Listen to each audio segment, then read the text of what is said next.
Welcome back to Mass Appeal. I'm Laura Murray. Tornadoes devastated Oklahoma last night. Let's check in with Rich in the newsroom with more. Rich? Hi, Laura. Search and rescue crews have been working through the night and into the morning in Moore, Oklahoma in a desperate attempt to find survivors after one of the most destructive tornadoes in history. And we'll explain how you can help those in need in Oklahoma after this major natural disaster where the extent of damage is still being evaluated. Plus, we'll have your latest Storm Team forecast. It's all coming up on 22 News at noon.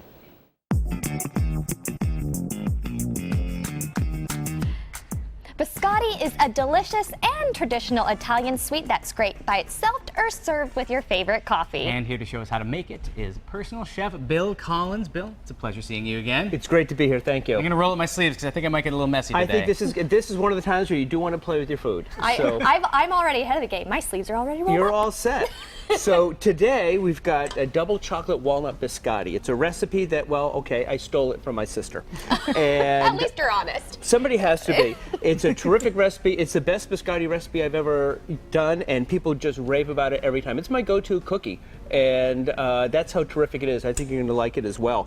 And the first step, which I've already done, is really just throwing all the ingredients in the pan together. But there is one thing I do want to say. I've got cocoa powder in here. Two things about cocoa powder. Cocoa powder and confectioner's sugar are two things you should always sift. And that's because you always end up with like these little bubbles, these little bits that don't necessarily break down even if you mix them up. Sift them and it'll have a nice powdery texture with both of those ingredients, although it's just cocoa powder today. So Bill, if you don't sift them and you get those little chunks in there, does it change the taste? What do you taste? You might just get like a little pocket of powder. I mean, it's very small. Pop of powder? Yeah, little, yeah. It's not going to ruin it because you say, oh, what was that? Yeah, it's no fun to eat. No. Now, no one likes to be surprised when they're eating. Right, exactly. Yeah, that's one thing you don't want. No. And there are two kinds of cocoa powder in the world. And you'll see on your shelf, you've got Dutch process and natural process. The natural one is like Hershey's, which is very good. And the thing is, the Dutch process has some of the acid taken out. It's a little bit darker. And so the difference is, and how do you know which to use? Just follow the recipe, because if it has baking powder in it, it used Dutch process. And if it's got baking soda in it, you can use the natural. And it's just one of those little scientific-y things, because you might have a little bit of a bite to it afterwards. But follow the recipe, because recipes, they differentiate them. And if there's neither of those, baking powder or baking soda, use either one. So just a little sciencey thing there in your kitchen. And what else do you have in there? I've got chocolate chips, I've got walnuts, I've got eggs, I've got butter, and that's just about it, and sugar. Oh, there you go. And so what I've done is I just divided the dough. This is a great recipe where you can either make bigger biscotti or smaller ones. I like smaller because you get more. Exactly. You can eat, and you can eat a lot of it. Just munch and munch. Exactly. And so really all we're going to do now is shape this into a log. You see a lot of recipes say shape into a log. What does that mean? And in this case, just kind of flattening it out, and it doesn't have to be round like a log, but I like to just make it, do like that. And it's going to be about 10 inches long and about an inch and a half wide. Okay, and about what? Almost an inch thick, I would say. Yeah, it's just going to be about an inch and a half once it all. A little smidge bigger than an inch. Exactly, and so just kind of do it that way, and you can make it a little bit wider, a little bit narrower. It's going to bake up just fine. And this is the smaller of the two sizes. So this recipe will yield 4 of these logs, and I've got 2 of them here. Anybody like to play with their food? Yeah, we do. I think you should go to town on that one. Well, okay. Now, see, it's fun. Just kind of shape it and mash it. You did it a lot faster. I do this all the time. I was going to say, Bill's a master making these logs. I've been playing with my food for years. See, I always listen to my mother. She said, don't play with your food. Now I'm supposed to. I'm very conflicted, Bill. I'm not going to say. That's why I'm not good at it, because my mom told me not to. I'm not going to say rebel against your mother, but every now and then you probably should when it comes to making biscotti. And actually, a little fun fact, I tripped over this years ago. Biscotti is plural. One is actually called a biscotto. Oh. But if you go and ask for a biscotto, they'll look at you like you're crazy. Yeah. So a biscotto and biscotti is multiple. Yes, absolutely. It's plural. So it's just one of those things. So once we've made our logs, we put them in the oven at what temperature and for how long? 350, and the smaller logs go in this size for about 22 minutes. And then biscotti, the whole thing about biscotti is they're baked twice. Because you see, this looks nothing like the little cookies we're going to have. No. So you pop it in the oven, you bake it until it's firm to the touch, and little cracks may or may not be starting to form on the very top. But that's really all you do is you bake them, and then take them out of the oven, let them sit for 5 minutes, and then you have the next step.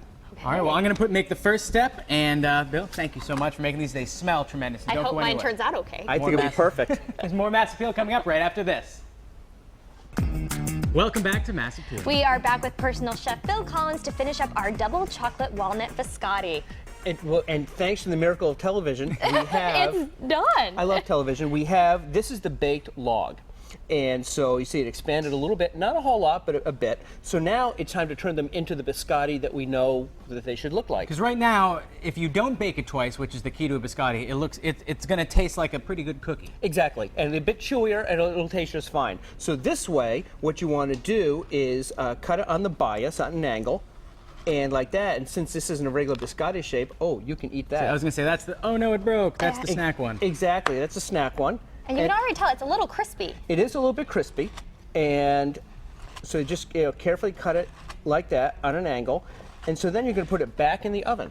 And when you put it on the cookie sheet, put it cut side down, which means one side up, one side down. So the kind of the up and the down get toasted. Exactly. So it's like you're searing it almost. Exactly, but just gently warming it. So in effect, I hate to say you're drying it out because that implies you've got this dried out thing, but you're taking a little bit more of the moisture out. But that's the biscotti that we know and love. It's a little bit drier, a little crispy. Exactly. And then this way, you'll bake it off and it's just ready to go. But this is exactly the biscotti that people, the shape that you expect.